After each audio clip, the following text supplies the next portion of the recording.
안녕하세요. 이번 시간은 다니엘에 대해서 말씀을 전하겠는데요. 다니엘이 사자굴에 던져진 그 말씀이 다니엘서 6장이죠. 그러니까 다니엘이 이미 그때 메데바사의 그 다리오 왕 밑에서 총리가 됐었잖아요. 그러한 상태에서 이 총리가 3명이었죠. 그 3명인 총리 중에 이제 다니엘이 으뜸이었죠. 이제 사람들이 어때요? 이 다니엘을 고소하고 싶은데 아무 흠을 찾을 수가 없어요. 그래가지고 뭐냐 하면은 다니엘서 6장 7절에 나라의 모든 총리와 수령과 방백과 무사와 관원이 의논하고 왕에게 한 율법을 세우며 한 금령을 정하실 것을 구하려 하였는데 왕이여 그것은 곧 이제부터 30일 동안에 누구든지 왕 외에 어느 신에게나 사람에게 무엇을 구하면 사자굴에 던져넣기로 한 것이니이다. 8절에 그런즉 왕이여 원컨대 금령을 세우시고 그 조세에 어인을 찍어서 메대와 바사에 변개치 아니하는 규례를 따라 그것을 다시 고치지 못하게 하옵소서 하며 그래서 9절에 이제 다리오 왕이 조서에 어인을 찍어서 금령을 내렸습니다. 그러니까 30일 동안에 왕 외에 어느 신에게나 사람에게 무엇을 구하면 사자굴에 던져넣기로 그 규례에 도장을 찍었어요. 다리오 왕이. 그 다니엘이 그 사실을 알고도 문을 열어놓고 기도하고 있었죠. 하루에 3번. 그래서 이제 다니엘을 참수한 무리들이 이제 왕에게 가가지고 이제 고소하는 거죠. 그래가지고 이제 다니엘이 사자굴에 던져졌는데 하나님께서 다니엘을 보호하신 거죠. 사자들이 아무 해를 주지 않아요. 사자들이 입을 하나님께서 봉하신 거죠. 천사를 보내가지고. 그래서 이 다리오가 다니엘을 보면서 그 24장에 왕이 명을 내려 다니엘을 참소한 사람들을 끌어오게 하고 그들을 그 처자들과 함께 사자굴에 던져넣게 하였더니 그들이 굴 밑에 닿기 전에 사자가 곧 그들을 움켜서 그 뼈까지도 부숴뜨렸더라.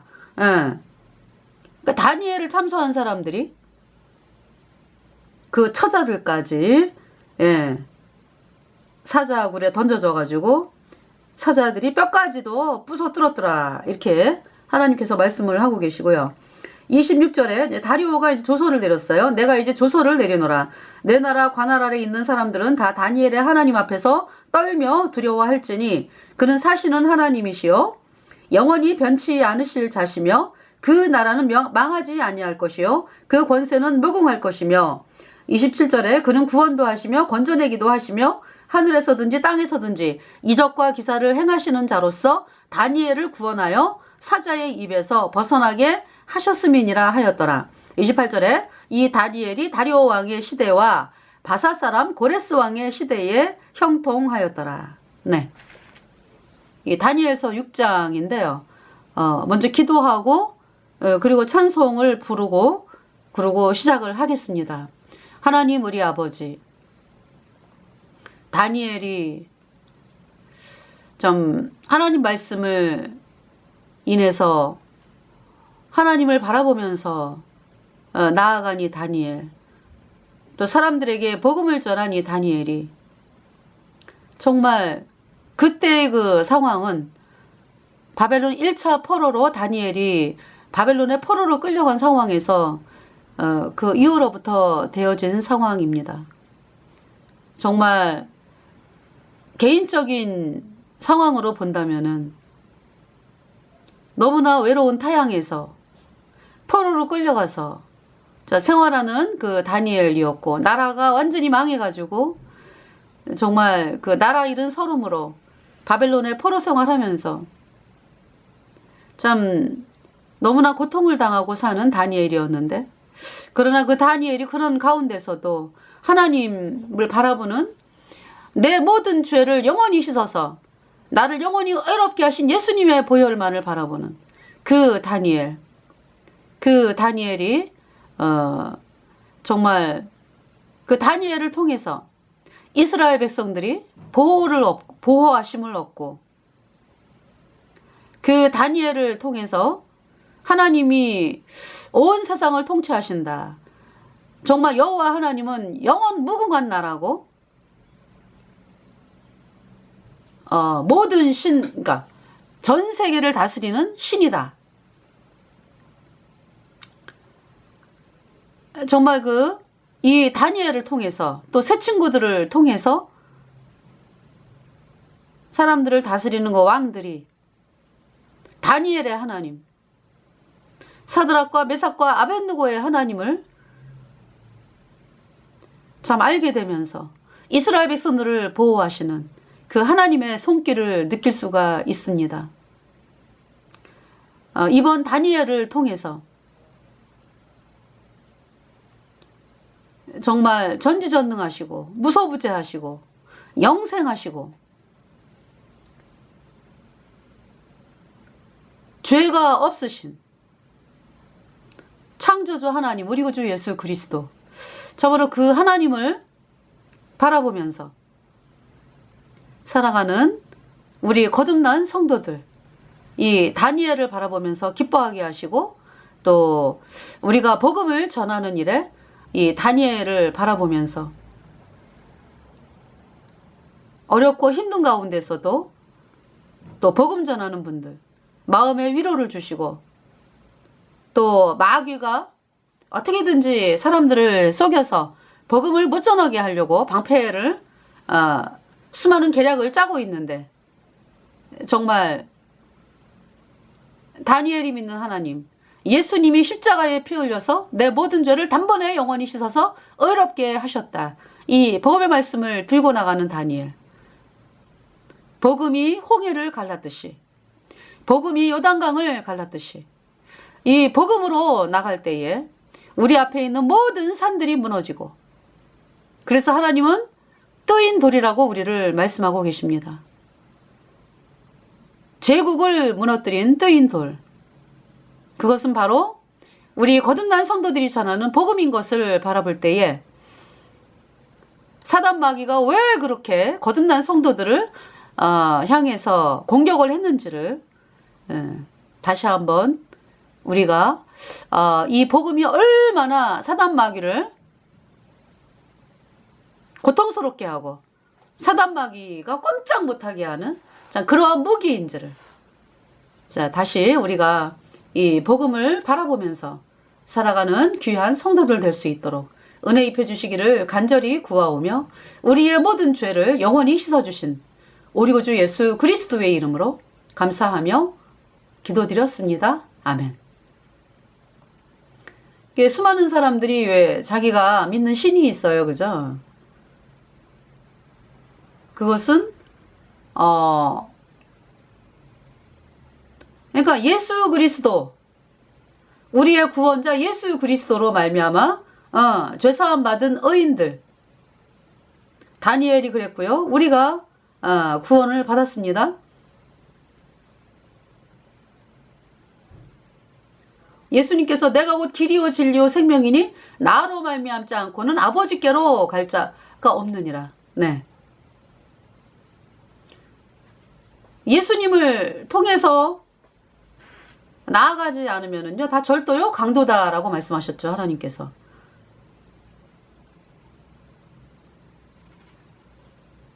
그러니까 우리가 하나님의 자녀가 되는 길은요, 오직 한 길입니다. 오직 예수님, 네. 예수님이 내 죄값 대신 심판 당해가지고 내 모든 죄를 다 짊어지고 가신 예수님께서 내 죄값 대신 심판 당해서 그 피로, 예수님의 피로 내 모든 죄가 영원히 씻겨져서 내가 영원히 죄가 없어졌기 때문에 성령을 받아서 천국에 가는 놀라운 하나님의 자녀가 되었습니다. 예수님의 보혈이 아니면, 내 모든 죄를 영원히 씻은 예수님의 보혈이 아니면 우리는 천국 갈 길이 없어요. 천국을 못 가요. 예. 오직 우리의 구원자는 예수 그리스도. 그러니까 수많은 사람들이 예수님의 피로 얻은 영원한 소증 의롭다, 이 복음이 아니라 다른 것을 믿으면서 나는 내가 믿는 신이 나를 도와줘, 이거 말짱 그냥 그죠? 속는 거죠.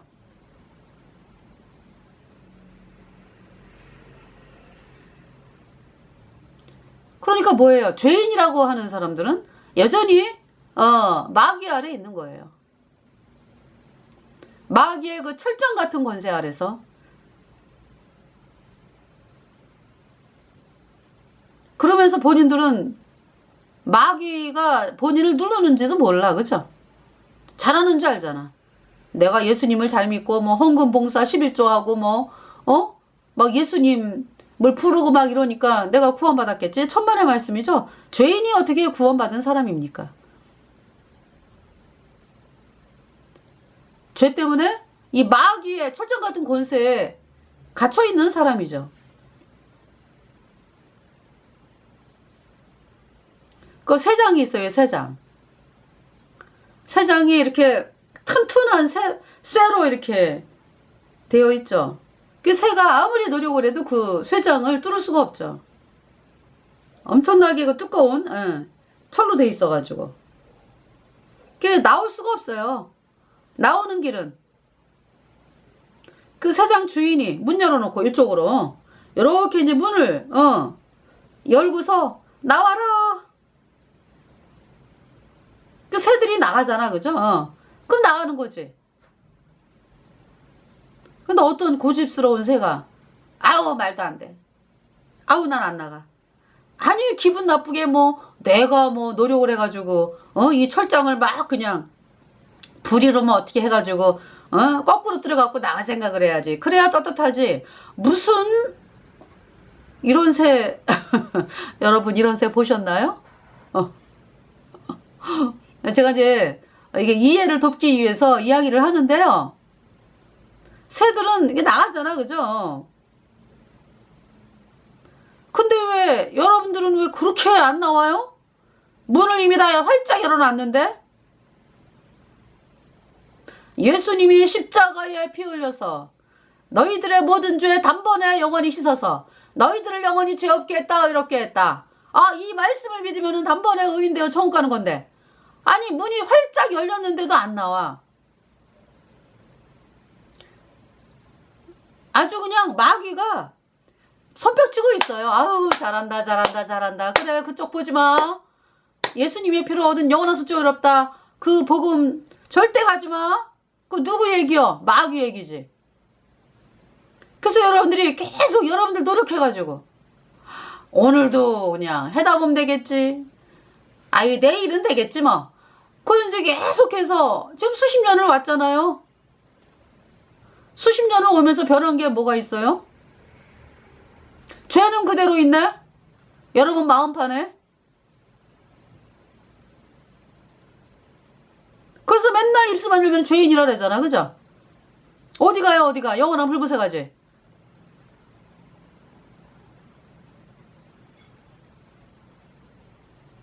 예수님이 십자가에 피 흘려가지고 여러분의 모든 죄를 영원히 깨끗하게 씻었다라는 말씀은요.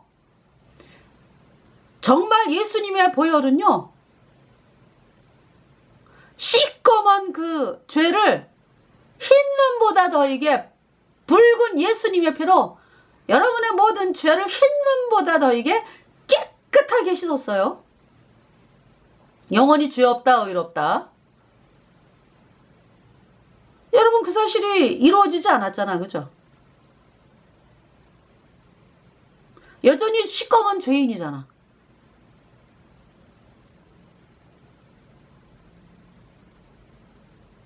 그래가지고 하나님 말씀을 전한다 하는 사람들이 그런 상태에 있는 상태에서 신도들이 막 이제 어떻게 구원받나요? 그러면은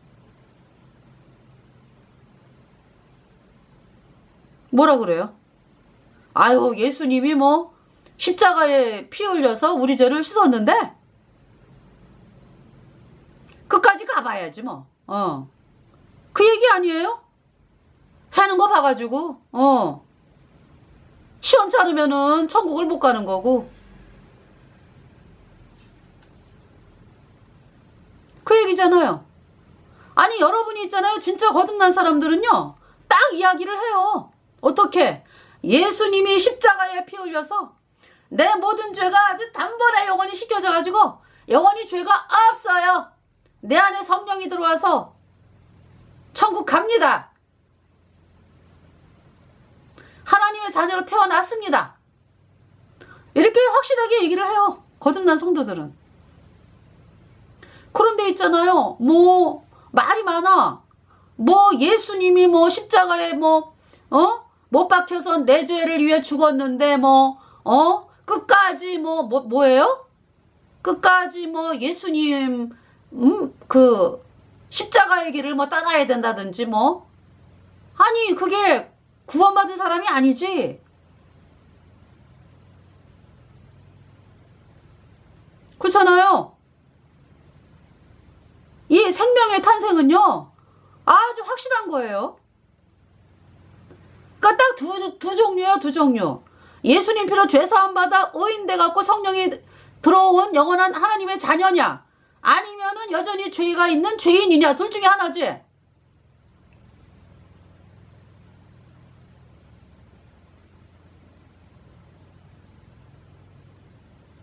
그래서 여러분들이요, 예수님의 보혈의 능력을 몰라도 예수님의 보혈의 능력은요 여러분의 모든 죄를 영원히 씻고도 남아요. 그 보혈의 능력을 아는 사람들이 하나님의 사람들이요. 정말로 씻겨졌어요. 내 모든 죄가 예수님 피로. 그래서 내 마음판에 죄가 없다니까. 이 불순종의 영인 죄가 들어와갖고 죄인이었잖아. 그죠? 그 죄로 인해서 바깥으로 나오는 허물, 그 죄의 허물로 죽은 자였잖아. 그죠? 근데 예수님의 피로 내 모든 죄가 단번에 영원히 씻겨졌다니까. 죄가 없어요. 없어. 영원히. 내가 잘해서 천만에죠. 예수님의 공로. 그래서 영원한 하나님의 거룩한 자녀가 되었다고. 영원하다고. 옮겼다.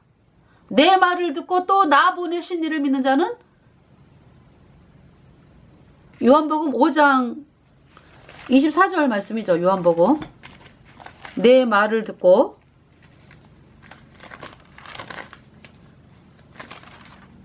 요한복음 5장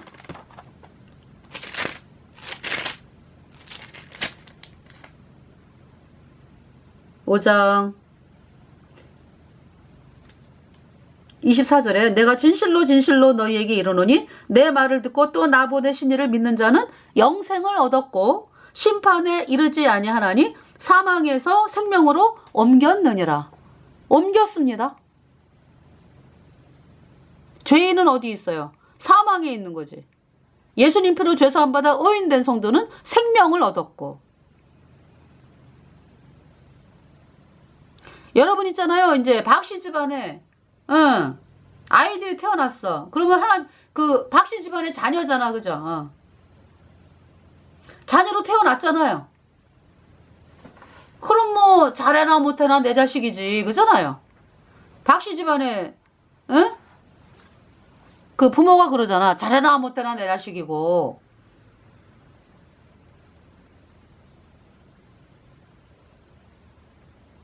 그 중에 이제 그 형이 말이죠. 동생이 마음에 안 들어. 해는 짓이. 잘못하는 일이 많아.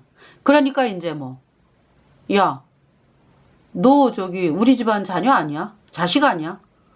이렇게 합니까 어디? 속을 새겨도 힘들게 해도 부모 형제 영원히 가잖아요.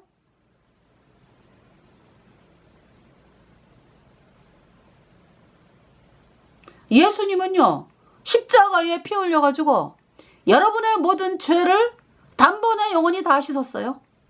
여러분을 영원히 죄 없다 의롭다 선포하셨어요. 이 말씀을 믿을 때야 여러분이 의인되어 천국에 가는 것입니다. 찬송가 불러드릴게요. 찬송가 210장. 내 죄 사함 받고서 예수를 안 뒤 나의 모든 것 다 변했네. 지금 나의 가는 길 천국길이요 주의 피로 내 죄를 씻었네. 나의 모든 것 변하고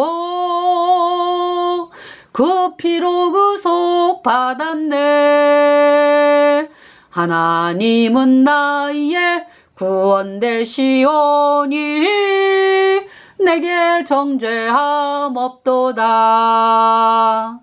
주님 밝은 빛 되사 어둠에 치고 나의 모든 것 다 변했네. 지금 내가 주 앞에 온전케 됨은 주의 공로를 의지함일세. 나의 모든 것 변하고 그 피로 구속 받았네. 하나님은 나의 구원 되시오니 내게 정죄함 없도다. 내게 성령 임하고 그 크신 사랑 나의 맘에 가득 채우며 모든 공포 내게서 물리치시니 내 맘 항상 주 안에 있도다. 나의 모든 것 변하고 그 피로 구속 받았네. 하나님은 나의 구원 되시오니 내게 정죄함 없도다. 정죄함은요, 정죄함, condemnation, 죄가 있다, 이게 정죄거든요. 재판장이 죄 있음, 그 죄값은 징역 1년, 그쵸? 그 정죄예요. 근데 예수님께서 우리 죄를 다 죄값을 갚으셨다고, 십자가의 피로 영원히. 그래서 영원히 죄가 없어요. 그러니까 여러분이 구원을 못 받는 이유가 왜 못 받아요? 아직도 여러분이 뭘 하려 그래. 그리고 또 세상을 사랑하는 마음이 있어. 근데 그거 억지로 안 버려져요. 그죠? 억지로 안 버려지죠. 하나님께 구하세요. 하나님, 제가요, 죄 때문에 영원한 불못에 가는 비참한 죄인인 거 깨닫게 해주세요. 네, 제가 그 기도를 드렸다니까요. 저는 복음을 너무나 여러 차례 들었는데 안 믿어지더라고요. 그래서 하나님 앞에 어떤 분이 그러세요. 구원받은 그 여자 집사님께서 뭐라고 말씀하시냐 하면은 완전히 낮아져야지 이 복음이 믿어진다는 거죠. 근데 어떻게 완전히 내 마음을 어떻게 낮출 수가 있어요? 안 되죠. 풍선처럼 이렇게 누르면 또 올라가고 누르면 또 올라가고 이러는 건데. 그래서 그때 그 말씀을 들을 때는요. 아, 어려워. 내가 나를 어떻게 낮춰, 억지로. 그래서 이제 기도를 했죠. 하나님, 제가 죄 때문에 영원한 불못에 가는 아주 비참한 죄인인 거 깨닫게 해달라고. 근데 정말 그 기도 들어주시대요. 세상에. 제가 아이들한테 하나님 말씀이 너무 좋아가지고 막 전했거든요. 근데 이제 그 일이 죄가 된 거예요, 저에게. 어머, 나 하나님 말씀을 애들한테 잘못 전해갖고 내가 아이들을 지옥으로 이끌었으면 어떡해? 그 막 이 불안한 마음, 막 제가요, 하나님 앞에서 막 너무 깜짝 놀라면서 그게 막 죄가 된 거예요, 제가. 그래서 그때는요, 이제는 뭐 다른 사람들 죄는 그거 다 용서받아, 이제. 아니 뭐 예수님이 뭐 십자가에 못 박혀서 피 흘려 죽으셔가지고 죄 다 용서했다니까 그 사람들 죄는 다 용서받아, 이제. 뭐 어떤 죄든지. 근데 내 죄는 용서 안 돼. 이거 너무 큰 죄야. 하나님 말씀을 잘못 전한 죄, 이거는 용서 못 받아. 이래갖고요, 제가 하나님, 저 불못에 가는데 어떡하면 좋아요? 그러니까 그때는요, 불못 가는 거가 제 눈앞에 딱 있잖아요. 그죠? 그러니까 뭐 세상에서 내가 예수님 믿으면서 뭐 어떻게 살지? 제사를 안 지내야 되는데, 이제 예수님 믿으면 제사 안 지내야 되잖아. 그죠? 제사를 안 지내야 되는데 그 핍박을 어떻게 견디지? 내가 어떻게 욕심을 버리지? 이런 거 일도 없어요. 아예 그냥 아예 안중이 없어.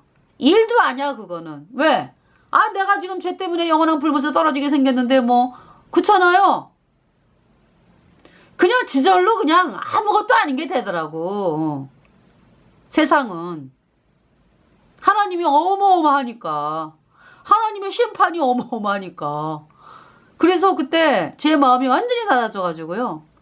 그 마음 들고서 이틀인가 3일 후에 하나님께서 이 말씀 데살로니가전서 1장부터 요한계시록까지 그날 하나님이 읽게 하시더라고. 그래갖고 말씀을 읽는데 꿀송이 같이 달아요. 말씀이 그렇게 어려웠던 말씀들이.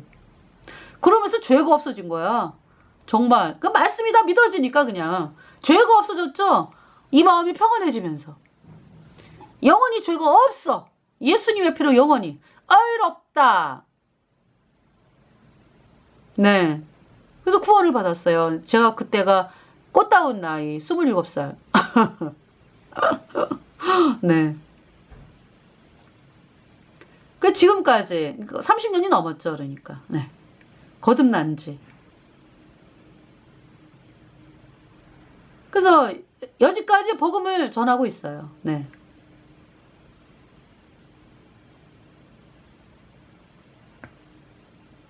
자, 그래서 여기 보면은 요한복음 5장 24절 내가 진실로 진실로 너희에게 이르노니 내 말을 듣고 또 나 보내신 이를 믿는 자는 영생을 얻었고 심판에 이르지 아니하나니 사망에서 생명으로 옮겼느니라. 25절에 진실로 진실로 너희에게 이르노니 죽은 자들이 하나님의 아들의 음성을 들을 때가 오나니 곧 이때라. 듣는 자는 살아나리라. 여러분 살아났습니까? 죄인은 죽은 자요. 죄와 허물로 죽은 자. 예수님의 피로 영원히 내 모든 죄가 없어졌다. 씻겨졌다. 이때 성령이 들어오죠. 성령이 살리는 영이잖아요. 부활의 영이잖아요. 내 안에 성령이 계셔가지고 나는 성전이 되었다.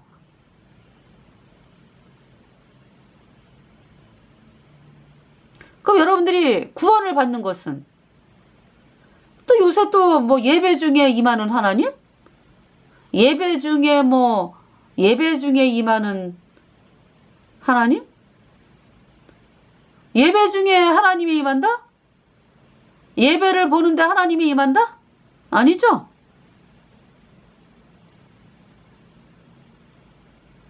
하나님이 임하는 방법 딱 한 가지잖아. 예수님이 십자가에 피 흘려서 내 모든 죄를 단번에 영원히 씻어서 내가 영원히 죄 없게 되었다. 이 복음의 말씀을 여러분들이 믿을 때에 하나님이 여러분 속에 들어가시는 거야. 죄가 씻겨져가지고 예수님 피로 영원히 여러분 죄가 씻겨져가지고 영원히 죄가 없어지니까 하나님께서 성령께서 예수님께서 여러분 속에 들어가셔서 도장을 빵! 그걸 죄사함 받았다 그러는 거죠. 의인 되었다. 예. 아니 예배를 드린다고 하나님이 임하나? 아니죠.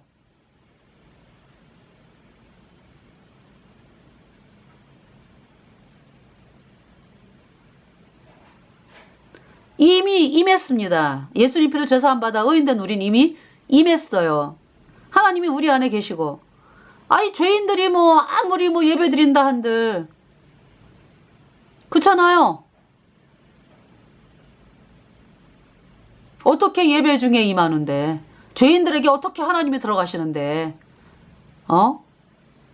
지금 대한민국의 종교가 물론 있잖아요. 거듭난 성도분이 설교를 해. 하나님 말씀을 복음을 전해. 설교. 그러면은 그 말씀을 들으면서 구원받을 수가 있지. 그쵸? 그분이 복음의 말씀을 전할 때, 그죠? 구원을 받을 수가 있지. 구원을 받게 되는 경우가 있죠. 그러나 아니 강대상에서 말씀 선포한다고 하는 그 사람들이 거듭나지도 않은 죄인인데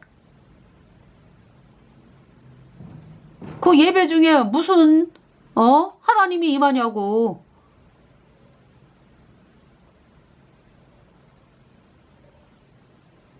그렇잖아요, 여러분들.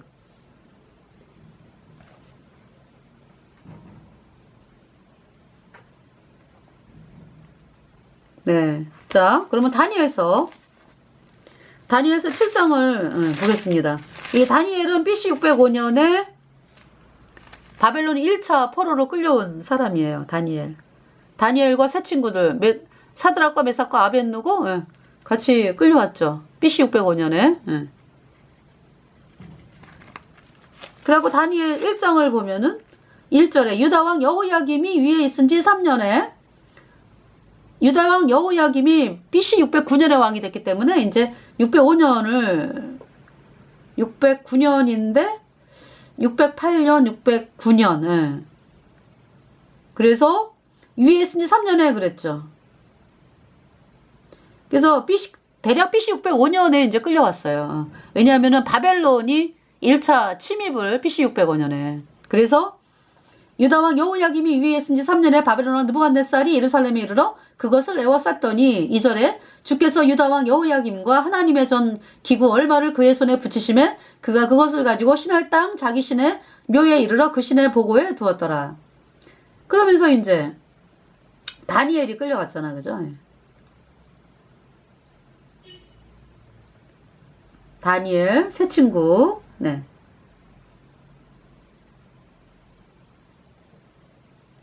그리고 이제 또 여호야긴 왕도 끌려갔죠. 여호야긴. 네. 그러니까 여기 나오는 여호야김의 아들 여호야긴이 이제 끌려갔어요.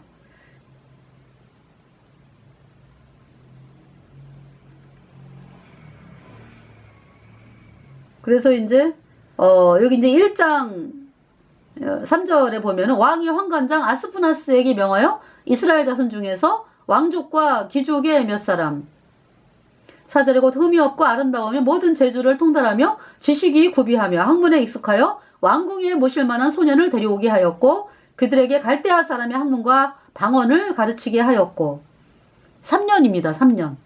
5절에 또 왕이 지정하여 자기의 진미와 자기의 마시는 포도주에서 그들의 날마다 쓸 것을 주어 3년을 기르게 하였으니 그 목적이 뭐예요? 이는 그 후에 그들로 왕의 앞에 모셔서게 함이었더라.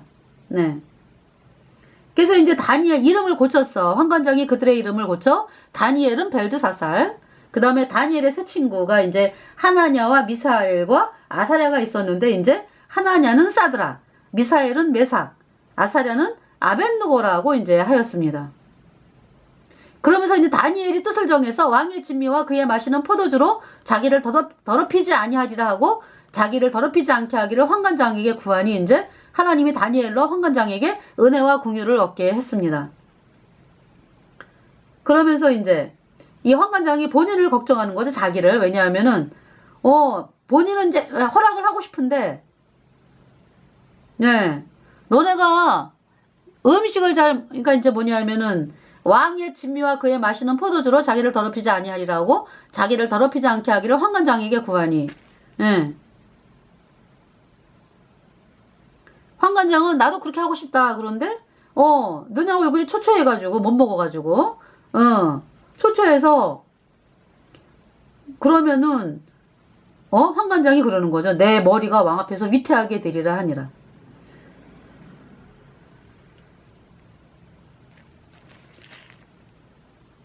예. 11절에 환관장이 세워 다니엘과 하나냐와 미사엘과 아사랴를 감독하게 한 자에게 다니엘이 말하되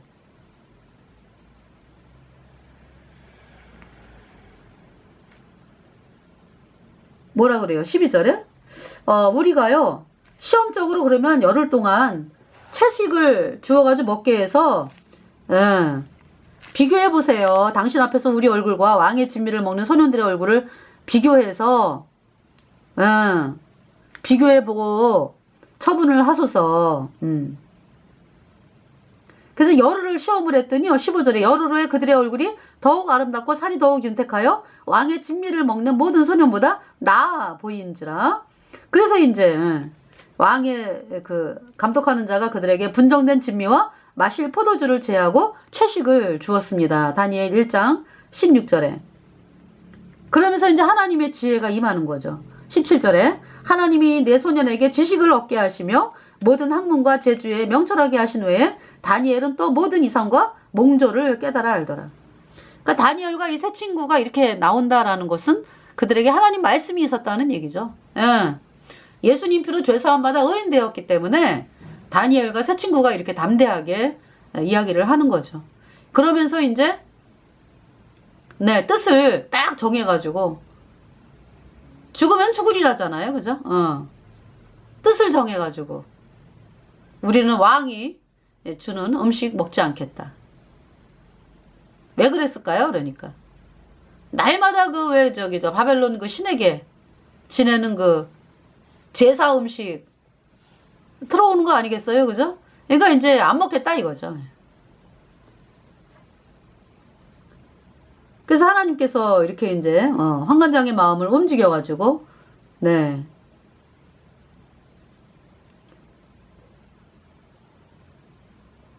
열흘 동안 시험하게 하고 그리고 이제 그 뭡니까? 하나님께서 얼마나 이 다니엘과 세 친구의 얼굴을 빛나게 하셨어요. 그죠? 윤택하게. 그래서 이제 감독하는 자가 이제 채식을 주었습니다. 그러면서 이제 하나님의 그 지혜가 더 그냥 이 내 소년에게 하나님이 지식을 얻게 하시며 모든 학문과 재주에 명철하게 하신 후에 다니엘은 또 모든 이상과 몽조를 깨달아 알더라. 그러면서 이제 그 3년이 지난 다음에 느부갓네살 앞으로 이 소년들이 갔죠. 19절에 왕이 그들과 말하여 보면 무리 중에 다니엘과 하나냐와 미사엘과 아사랴와 같은 자 없으므로 그들로 왕 앞에 모시게 하고 20절에 왕이 그들에게 모든 일을 묻는 중에 그 지혜와 총명이 온 나라 박수와 술격보다 10배나 나은 줄을 아니라. 21절 다니엘은 고레스 왕 원년까지 있으니라 그랬어요. 그러니까 BC 539년에 총리가 됐더라고 이 다니엘이. 그 고레스. 그러니까 지금은 바벨론 시대인데 이제 바벨론을 무너뜨린 그 메데바사 고레스 원년에 총리가 됐더라고요 보니까. 그래서 이제 2장에 느부갓네살이 이제 꿈을 꿨는데요. 그 부분은 다음에 말씀을 드리고 이제 7장 6장 사작을. 자, 6장에 보겠습니다. 그러니까 이때는 그러니까 이제 메데바사 때예요, 또. 메데바사 때를 BC 539년에 메데바사 고레스에 의해서 바벨론이 무너졌죠. 그죠? 바벨론이 어서 오세요 하고 기다리고 있었다고. 무혈입성. 하나님 말씀대로요. 이사야 45장에 나오잖아. 그죠? 이사야 45장을 먼저 보면은요. 45장. 이사야는 고레스가 태어나기 그러니까 거의 150년 전인가? 그죠? 거의 150년 전이에요. 그런데 이렇게 고레스가 태어나서 이사야 때는요. 아수르가 강대국이었거든. 아수르가 강대국이었는데 바벨론은 조그맣게 올라오는 나라였어요. 아유 뭐 저 나라가 뭐 이런 나라였죠. 바벨론은. 아수르가 강대국이었다고. 그런데 이사야가 바벨론에 대해서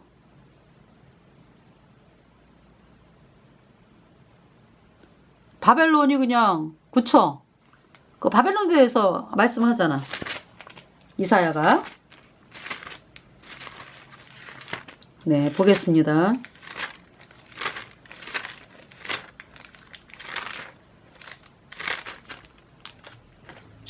이사야 13장에 1절에 아모스의 아들 이사야가 바벨론에 대하여 받은 경고라. 네. 그 바벨론에 대해서 말씀을 전해요.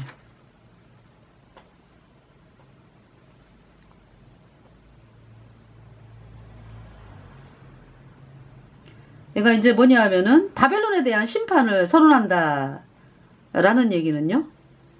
그쵸? 네.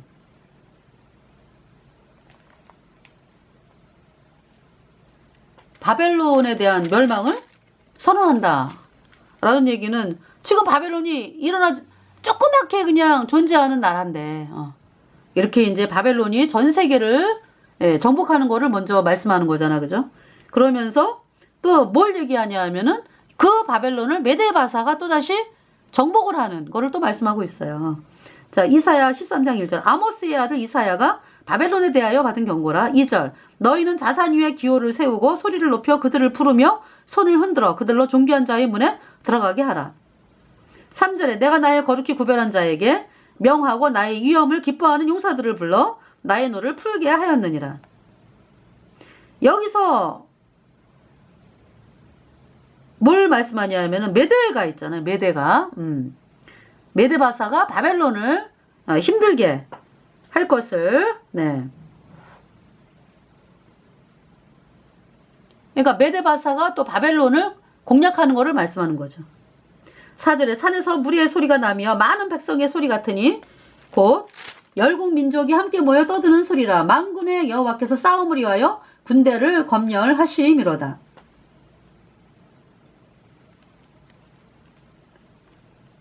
그러니까 그 전 세계를 바벨론이 통치하게 된 거하고,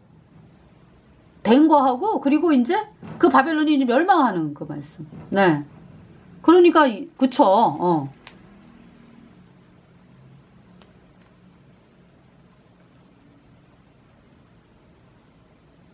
6절에 너희는 애곡할지어다 여호와의 날이 가까웠으니 전능자에게서 멸망이 임할 것이미로다. 아직 그쵸. 조그만 나라인데, 일어나지도 않은 나라인데, 이렇게 하나님은 이제 멸망을, 말씀하고 있어요. 그러니까 바벨론이 이제 굉장히 전 세계를 다스리는 강대국이 된다. 그러고 이제 멸망을 또 하는 걸 말씀하는 거죠. 7절에 그러므로 모든 손이 피곤하며 각 사람의 마음이 녹을 것이라. 8절에 그들이 놀라며 괴로움과 슬픔에 잡혀서 임산한 여자같이 고통하며 서로 보고 놀라며 얼굴은 불꽃 같으리로다. 9절에 여호와의 날고 잔혹히 분냄과 맹렬히 노하는 날이 임하여 땅을 황복해 하며 그 중에서 죄인을 멸하리니. 10절에 하늘의 별들과 별떨기가 그 빛을 내지 아니하며 해가 돋아도 어두우며 달이 그 빛을 비추지 아니할 것이로다. 11절에 내가 세상의 악과 악인의 죄를 벌하며 교만한 자의 오만을 끊으며 강포한 자의 거만을 낮출 것이며. 12절에 내가 사람을 정금보다 희속케 하며 오빌의 순금보다 희귀케 하리로다. 4절에 13절 나 만군의 여호와가 분하여 맹렬히 노하는 날에 하늘을 진동시키며 땅을 흔들어 그 자리에서 떠나게 하리니. 근데 이제 여러분 바벨론의 멸망이다 그러면 어때요? 지금 우리가 살고 있는 이 시대에 적그리스도 음력 캐톨릭 세력의 멸망이 같이 보이죠. 네.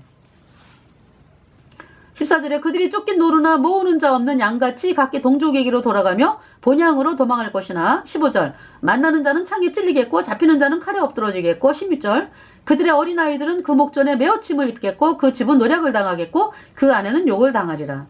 17절에 누구를 통해서 이렇게 바벨론을 정복한다? 보라 은을 돌아보지 아니하며 금을 기뻐하지 아니하는 메대 사람을 내가 격동시켜 그들을 치게 하리니. 그죠? 메데바사. 18절에 메대 사람이 활로 천인을 쏘아 죽이며 태의 열매를 긍휼히 여기지 아니하며 아이를 가석히 보지 아니하리라. 19절에 열국의 영광이여 갈대아 사람의 자랑하는 놀이개가 된 바벨론이 하나님께 멸망당한 소돔과 고모라 같이 되리니. 20절에 그곳에 처할 자가 없겠고 고할 사람이 대대에 없을 것이며 아라비아 사람도 거기 장막을 치지 아니하며 목자들도 그곳에 그 양떼를 쉬게 하지 아니할 것이요. 21절 오직 들짐승들이 거기 엎드리고 부르짖는 짐승이 그 가옥에 충만하며 타조가 거기 깃들이며 들량이 거기서 뛸 것이요. 22절 그 궁성에는 실랑이 부르짖을 것이요 화려한 전에는 들개가 올 것이라. 그의 때가 가까우며 그의 날이 오래지 아니하리라.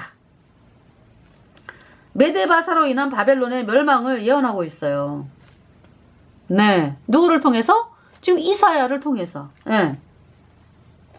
그래서 지금 여러분들 사진에 많이 나오잖아요. 바벨론의 지금 터가 이라크에 있잖아. 그죠? 옛날에 바벨론.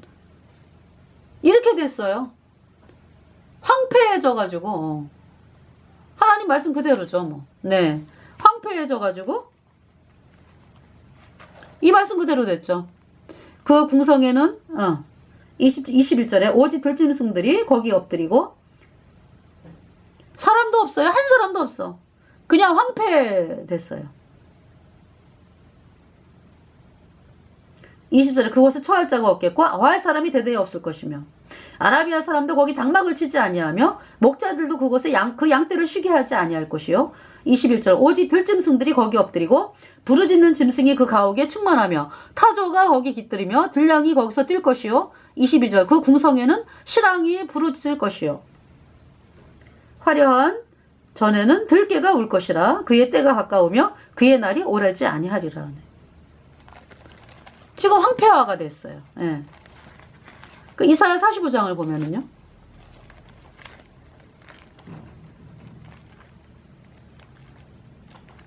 고레스를 일으켜서 하나님께서 45장 1절 나 여호와는 나의 기름받은 고레스의 오른손을 잡고 열국으로 그 앞에 항복하게 하며 열왕의 허리를 풀며 성문을 그 앞에 열어서 닫지 못하게 하리라. 내가 고레스에게 이르기를 고레스를 일으켜가지고 고레스는 태어나기 지금 150년 전이라 그랬죠? 고레스를 태어나게 해가지고 바벨론을 완전히 멸망시키겠다. 하나님께서 앞장서가지고 2절에 내가 내 앞서가서 험한 곳을 평탄케 하며 논문을 쳐서 부수며 쇠빗장을 꺾고 3절에 내게 흑암 중에 보아와 은밀한 곳에 숨은 재물을 주어서 너를 지병하여 부른 자가 나 여호와 이스라엘의 하나님인 줄 알게 하리라. 45장 1절 나 여호와는 나의 기름받은 고레스의 오른손을 잡고 열국으로 그 앞에 항복하게 하며 열왕의 허리를 풀며 성문을 그 앞에 열어서 닫지 못하게 하리라. 네. 여러분들 이 말씀을 들으면 누가 고레스야? 여러분들 복음 가진 성도들이요. 누가 고레스입니까? 거듭난 성도들, 예수님의 피로 죄사함 받아 의인된 성도들이 복음을 들고 나가잖아요. 그러면 여러분들이 고레스예요. 하나님께서 어떻게 하시겠다고? 나 여호와는 나의 기름받은 고레스의 오른손을 잡고 열국으로 그 앞에 항복하게 하며 열왕의 허리를 풀며 왕들이 그냥 허리 풀고 어서 오세요. 성문을 그 앞에 열어서 닫지 못하게 하리라. 내가 고레스에게 이르기를 이 고레스 앞에 누가 가신다고? 하나님께서 내 앞서가서 험한 곳을 평탄케 하며 논문을 쳐서 부수며 쇠빗장을 꺾고 3절에 내게 흑암 중에 보아와 은밀한 곳에 숨은 재물을 주어서 너를 지병하여 부른 자가 나 여호와 이스라엘의 하나님인 줄 알게 하리라. 네.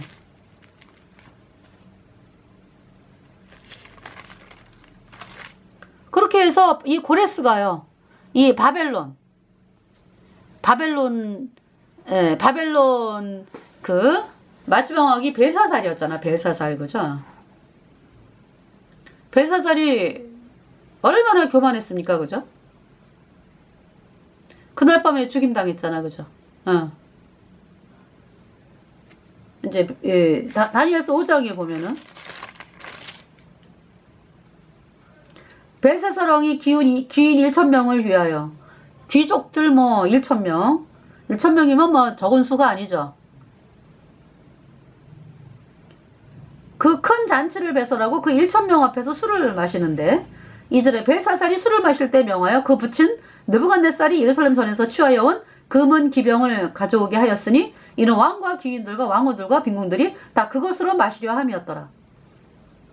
3절에 이에 예루살렘 하나님의 전 성소 중에서 취하여 온 금 기명을 가져오매 왕이 그 귀인들과 왕후들과 빈궁들로 더불어 그것으로 마시고 4절에 무리가 술을 마시고는 그 금은 동, 철, 목석으로 만든 신들을 찬양하니라.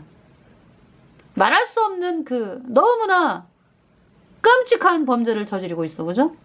하나님께 제사 지내는 그 그릇을 가지고 기명, 그걸 기명이라 그러죠. 기명을 가지고 술잔을 만들어서 마시면서 그 귀족들 1000명, 자기네가 믿는 금은, 동, 철, 목, 석으로 만든 신들을 찬양을 했습니다. 하나님이 화가 나셨어요. 진노. 그때 사람의 손가락이 나타나서 왕궁 촛대 맞은편 분벽에 글자를 쓰는데 왕이 그 글자 쓰는 손가락을 본지라. 6절에 이에 왕의 즐기던 빛이 변하고 그 생각이 번민하여 넓적다리 마디가 녹는 듯하고 그 물이 서로 부딪힌지라. 덜덜덜덜 떠는 거지 뭐. 덜덜덜덜덜. 손이 딱 나타나가지고 이제 글자를 쓰는 거야. 그 글자가 뭡니까? 메네메네 데겔 우바르신. 네. 그래서 이 왕이 있잖아요. 무슨 뜻인지 읽고 해석을 보이면 자주 옷을 입히고 금사슬로 금옥에 들여오고 그런 나라의 셋째 치리자를 삼으리라 하니라 그랬거든요. 근데 어떤 사람도 뭐 왕의 박사가 뭐 들어오든지 뭐 술객 뭐 모르죠. 그래서 벨사살 왕이 막 낯빛이 변하고 귀인들도 다 놀라는데 태호가 이제 왕이요. 왕의 나라에 거룩한 신들의 영이 있는 사람이 있으니 곧 왕의 부친 때에 있던 자로서 명철과 총명과 지혜가 있어. 11절 신들의 지혜와 같은 자라 왕의 부친 느부갓네살 왕이 그를 세워 박수와 술객과 갈대아 술사와 점쟁이의 어른을 삼으셨으니 12절에 왕이 벨드사살이라 이름한 이 다니엘이 마음이 민첩하고 지식과 총명이 있어 능히 꿈을 해석하며 은밀한 말을 밝히며 의문을 파할 수 있었습니다. 다니엘을 부르소서. 그래서 다니엘을 불렀더니요. 해석을 금방 하죠. 하나님께서 하게 하셨습니다. 뭡니까? 메네메네 데겔 우바르신.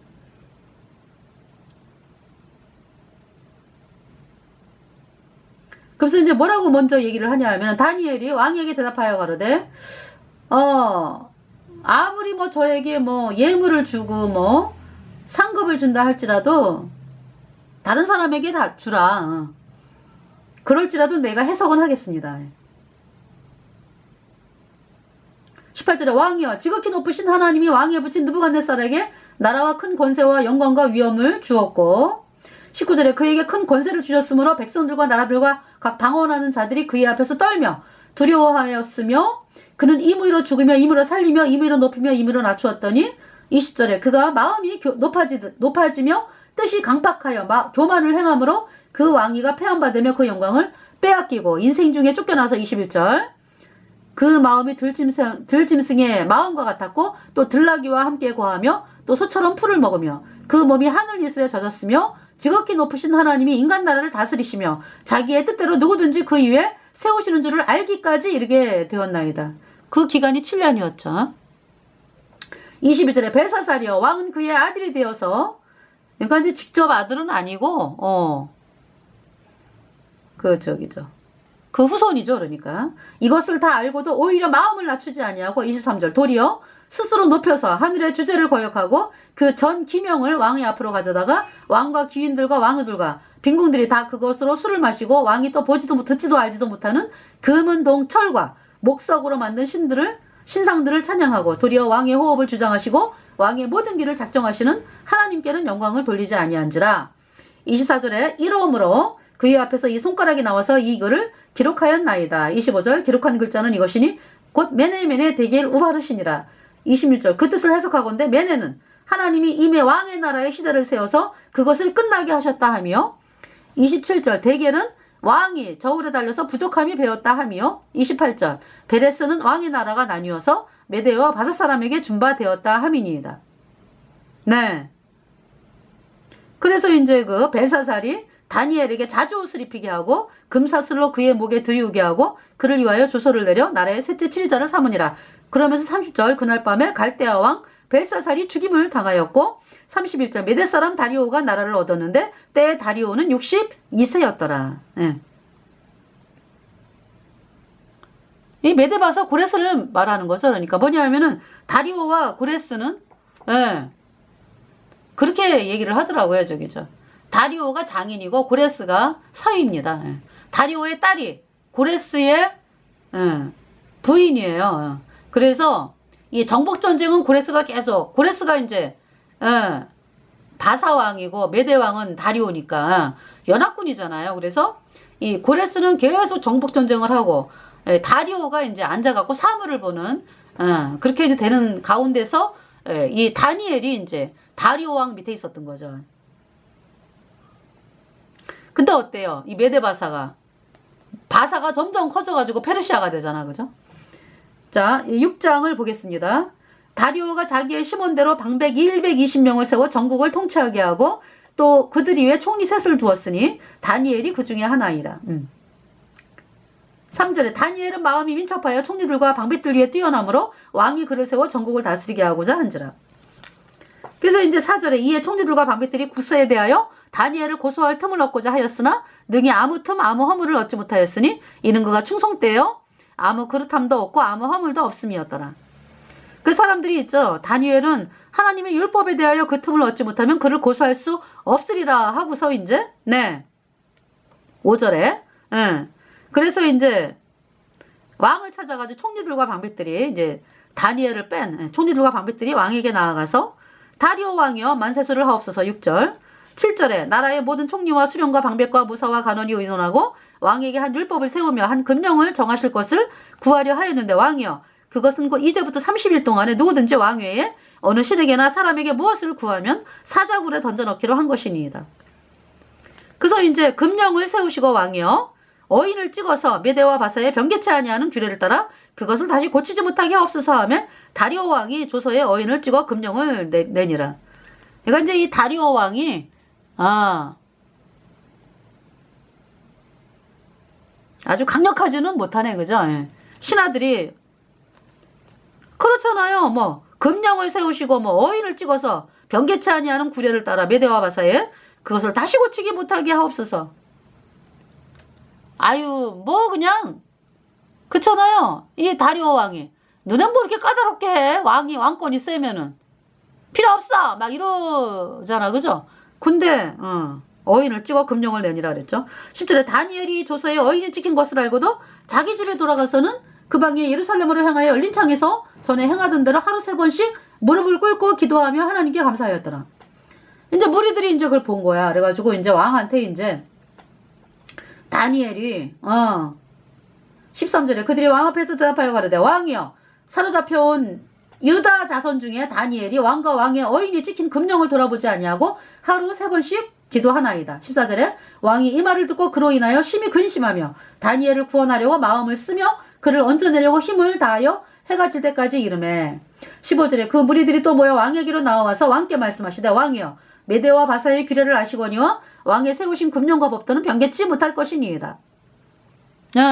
왕권이 약하다 이런 얘기죠. 자 16절에 이에 왕이 명하며 다니엘을 끌어다가 사자굴에 던져넣는지라 왕이 다니엘에게 일러 가로되 너희 항상 섬기는 내 하나님이 너를 구원하시리라 하니라. 17절에 이에 돌을 굴려다가 굴 아구를 막으며 왕이 어인과 귀인들의 인을 쳐서 봉하였으니 이는 다니엘 처치한 것을 변개함이 없게 하려 함이었더라. 그래서 이제 왕은 있잖아요. 궁에 돌아가서 밤이 맞도록 금식하고 그 앞에 기약을 그치고 침수를 패했습니다. 이튿날 19절에 왕이 새벽에 일어나 급히 사자굴로 가서 20절에 다니엘의 등 굴에 가까이 이르러는 슬피 소리질러 다니엘에게 물어가로되 사시는 하나님의 종 다니엘아 너의 항상 섬기는 내 하나님이 사자에게서 너를 구원하시기에 능하셨느냐. 다니엘이 살아있어. 다니엘이 왕에게 구하되 왕이여 원컨대 왕은 만세수를 하옵소서. 22절에 나의 하나님이 이미 그 천사를 보내어 사자들의 입을 봉하셨으므로 사자들이 나를 상해치 아니하였사오니 이는 나의 무죄함이 그 앞에 명백함이오며 또 왕이여 나는 왕이 앞에도 해를 끼치지 아니하였나이다. 그래서 왕이 심히 기뻐서 다니엘을 굴에서 올려라. 몸이 조금도 상하지 아니한 거죠. 이는 그가 자기 하나님을 의뢰함이었더라. 그래가지고 왕이 명을 내려서 다니엘을 참소한 사람들을 그냥 다 데려와라. 처자까지 와라. 해갖고 사자굴에 던져 넣어가지고 그들이 굴 밑에 닿기 전에 사자가 곧 그들을 움켜서 그 뼈까지도 부숴뜨렸더라. 그래서 이 다니엘이 뭐라고 이 다리오가 뭐라 그래요? 조서를 내리죠. 다니엘의 하나님 앞에서 떨며 두려워할지니 그는 사실은 하나님이요 영원히 변치 않으실 자시며 그 나라는 망하지 아니할 것이요 그 권세는 무궁할 것이며 27 그는 구원도 하시며 건져내기도 하시며 하늘에서든지 땅에서든지